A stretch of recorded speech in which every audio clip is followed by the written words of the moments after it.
প্রিয় দেশ ও প্রবাসী ভাই ও বোনেরা, আসসালামু আলাইকুম।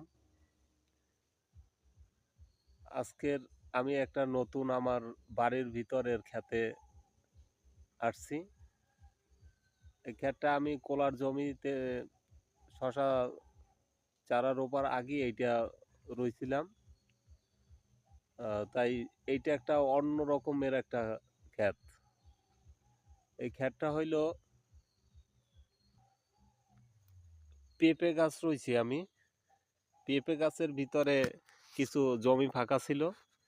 আহ, সেই জমিতে আমি এই শশা রোপণ করছি, মালচিং দিয়ে মাঝখানে বেড করে। তারপরে কারণ এই পেঁপে গাছগুলো যতক্ষণ বড় হইবে, দেখা গেছে তার আগে আমার শশাটা নেওয়া হইবে। তারপরে এই মাটিগুলোই আবার পেঁপে গাছের গোড়ায় উঠাই দেবো। পেঁপে গাছগুলো ওই জমির সারটা আবার এইটায় খাইবে।